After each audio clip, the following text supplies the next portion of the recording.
साथियों, वृश्चिक लग्न की इस जन्म पत्रिका में जहां गुरुदेव संतान का आशीर्वाद प्रदान करते हैं, तीन स्थितियां समझने योग्य है। यदि गुरुदेव स्वयं लग्न में ही विराजमान हो जाएं, ऐसा जातक अपने पिता के लिए खास तौर पर बड़ा भाग्योदय कारक होता है। यदि राजनीति में पिता हो तो उनको सत्ता सुख इस संतान के बाद में अवश्य मिलता है। यदि गुरुदेव पंचम भाव अपने ही भाव में स्वग्रही होकर के विराजमान हो जाएं, तो यह संतान अपने माता पिता को कई बार मौका देती है पीठ थपथपाने का, अर्थात संतान के कार्यों से माता पिता को सम्मान अवश्य मिलता है। यदि अपनी उच्च राशि में गुरुदेव यहां पर विराजमान हो जाएं, तब तो फिर कहना ही क्या। ये सफलता के ऐसे झंडे गाड़ती है संतान कि आपका कुटुंब, आपका शहर, ये सब इनके मुरीद हो जाते हैं।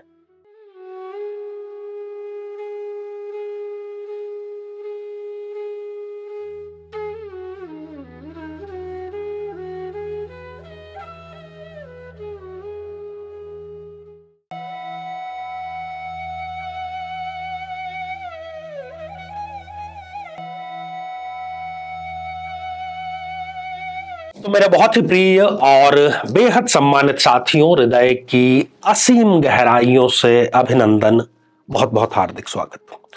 साथियों, वृश्चिक लग्न की जन्म पत्रिका आपके समक्ष है और ऊपर जो शीर्षक है आपने पढ़ ही लिया कि कब और कैसी होगी संतान। तो दो प्रश्नों पर यहां पर हम दृष्टिपात करेंगे। पहले, कब होगी संतान यदि वृश्चिक लग्न की आपकी जन्म पत्रिका है, और संतान हो चुकी है तो वो कैसी रहेगी। ये दोनों ही यक्ष प्रश्न होते हैं किसी भी दंपत्ति के समक्ष। साथियों, अभी तक यदि आपने अपने लग्न से संबंधित एपिसोड नहीं देखा है तो यहां आई बटन में हम आपको उसका लिंक प्रोवाइड करा रहे हैं। वहां जाकर के आप उसको देखें, समझें और उसका जो ज्ञान है वो जरूर आप प्राप्त करें।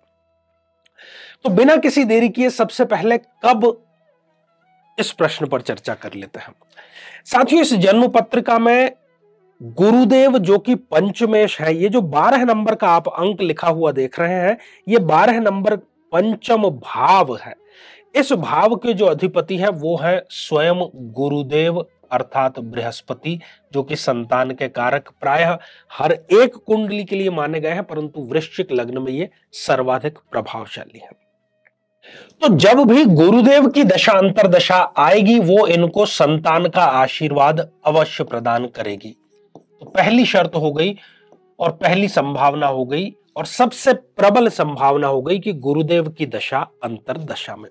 दूसरी स्थिति, आपको पंचम भाव पर दृष्टिपात करना है। इस भाव पर, इस भाव में यदि कोई ग्रह लिखा हुआ है, चाहे फिर वो सूर्य हो, चंद्रमा हो, केतु हो, राहु हो, मंगल हो, कोई भी हो, जो कोई भी ग्रह इस भाव में विराजमान है, उस ग्रह की दशा अंतरदशा में आपको संतान अवश्य प्राप्त होगी।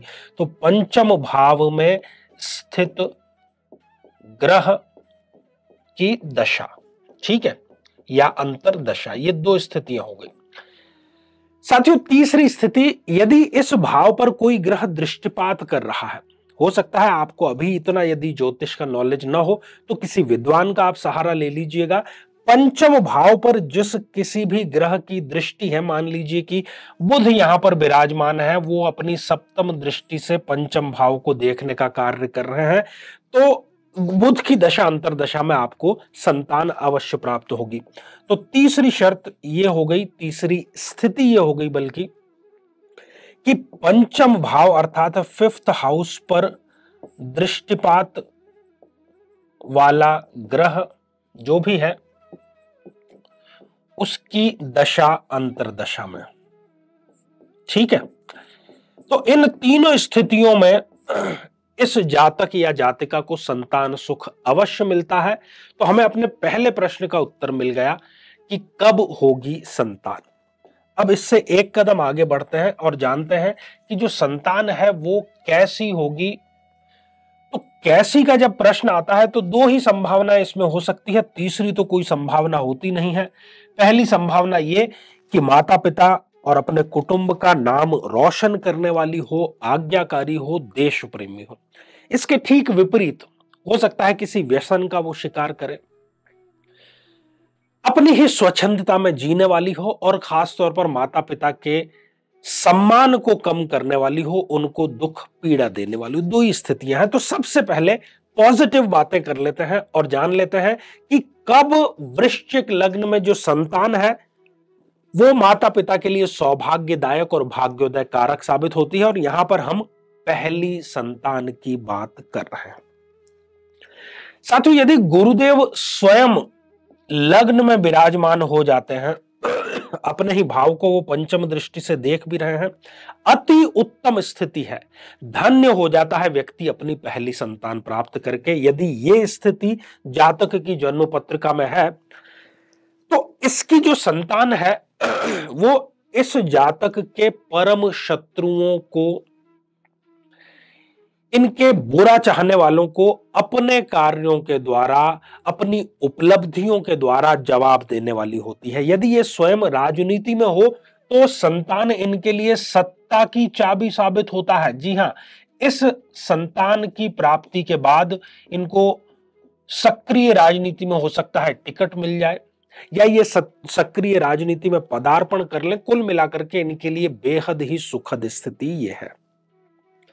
साथियों, यदि गुरुदेव द्वितीय भाव में हो तो यहां पर भी वो स्वग्रही है और अति उत्तम स्थिति। ऐसी जो संतान है वो पैतृक संपत्ति को कई गुना करेगी। अगर 1,00,000 रुपए उनको मिले हैं मान लीजिए अपनी पैतृक संपत्ति में, तो वो उसको 1 करोड़ अर्थात 100 गुना या कई बार तो उससे भी अधिक गुना करने का कार्य जरूर करती है। तो कुल मिलाकर के ये जो स्थिति है ये है एक कुल दीपक योग की स्थिति, अति उत्तम स्थिति। साथियों, तीसरी महत्वपूर्ण स्थिति, स्वयं गुरुदेव यदि अपने ही भाव, अपनी ही राशि पंचम भाव में विराजमान हो जाते हैं, आकस्मिक धन की एक प्रकार से बाढ़ आ जाएगी। पति पत्नी का जो प्रेम है उसमें यहां पर वृद्धि होगी। धार्मिक माहौल जो है वो घर में जरूर होगा। मांगलिक कार्यों की जो संख्या है वो बढ़ जाएगी। और ये जो संतान है आपको जीवन में कई बार पीठ थपथपाने का, शाबाशी देने का मौका देगी अपनी उपलब्धियों को अर्जित करते हुए। साथियों, यदि उच्च राशि के गुरुदेव यहां पर विराजमान हो जाता है नवम भाव में, अति उत्तम स्थिति। साथियों, इस संतान की उत्पत्ति के पश्चात ही ये जातक स्वयं और अपने धर्म पत्नी या पति के साथ में विदेश यात्राएं करना प्रारंभ करता है। भाग्य की तो चाबी भाग्य स्थान से खुलती ही है। सम्मान समाज में, सोसाइटी में, देश में अत्यधिक इनको मिलता है।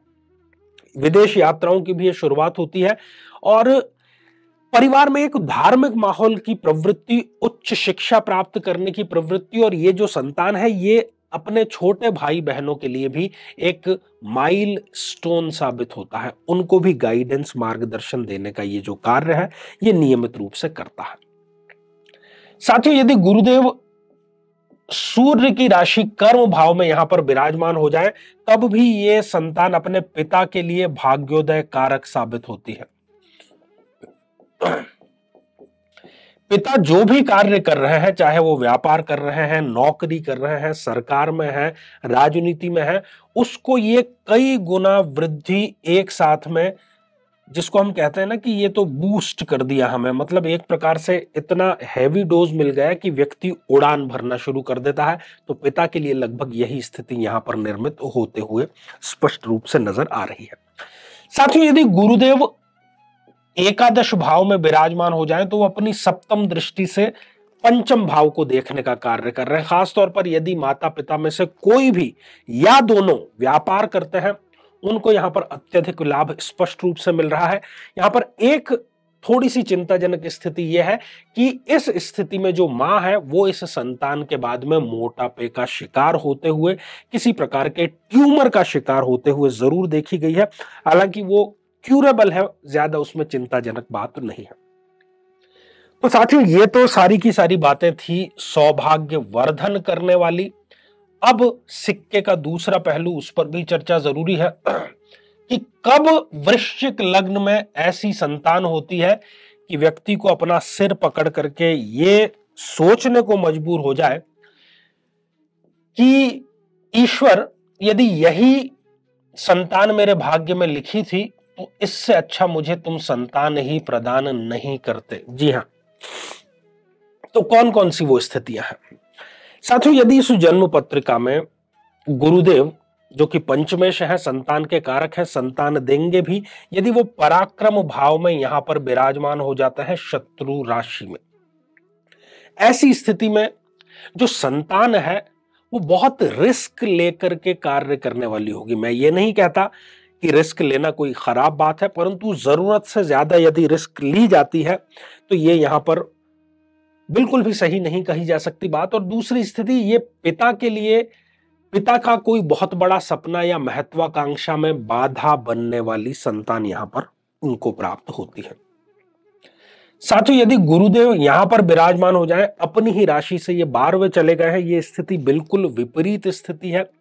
एकदम से परिवार की जो आर्थिक स्थिति है उसको खराब करने वाली ये स्थिति है। ये सुखों का भाव है, भौतिक सुखों का। और ये देखा गया है कि ऐसी संतान जो है वो पैदा होते ही परिवार में एक ऐसा स्थितियां, ऐसी विपरीत स्थितियां आ जाती है कि गाड़ी बंगला आदि भी बिकने की स्थिति में आ जाता है। साथियों, यदि गुरुदेव षष्ठ इस भाव में विराजमान हो जाए तो ऐसी स्थिति में संतान के बाद में यह देखा गया है कि बीमारियां जो है वो शायद उन्होंने आपके ही घर का रास्ता देख लिया है। घर में कोई ना कोई बीमार जो है वो अवश्य पड़ा रहता है। ये संतान कुछ ऐसे कार्य करता है कि संतान के ऋण की भरपाई अपने माता पिता को करनी पड़ती है। तो ये संतान ऋण लेने में, और चारवाक की जो नीति है कि ऋण लेकर के ही सही हमें तो घी पीना है, वो स्थिति भी ये स्पष्ट रूप से नजर आती है। साथियों, यदि गुरुदेव सप्तम भाव में विराजमान हो जाएं तो ऐसी संतान के बाद में तलाक तक की नौबत वो पति पत्नी के बीच में आती है। और ये संतान जो है वो पति पत्नी में एक प्रकार से सेपरेशन करा करके ही दम लेता है। साथियों, यदि गुरुदेव इस अष्टम भाव में विराजमान हो जाए तो जैसा मैंने अभी पहले कहा कि ये मृत्यु तुल्य कष्ट देने का कार्य करती है। और ऐसा विचार माता पिता के मन में आता है कि यदि ईश्वर ऐसी ही संतान देनी थी तो इससे अच्छा था कि आप हमें संतान ही नहीं रखते। साथियों, गुरुदेव यदि व्यय भाव में विराजमान हो तो माता पिता को वृद्धावस्था में प्रताड़ित करने वाली ये संतान साबित होती है। इनके कर्जों का, इनके खर्चों की जो भरपाई है वो माता पिता कई बार 70-75 साल की उम्र में या तो उनको अपनी संपत्ति बेच करके करनी पड़ती है। बड़ी ही ये घातक स्थिति देखी गई है साथियों। अब ये होता क्यों? देखिए, कोई भी ये तो नहीं चाहता कि उसको दुर्भाग्यपूर्ण संतान हो।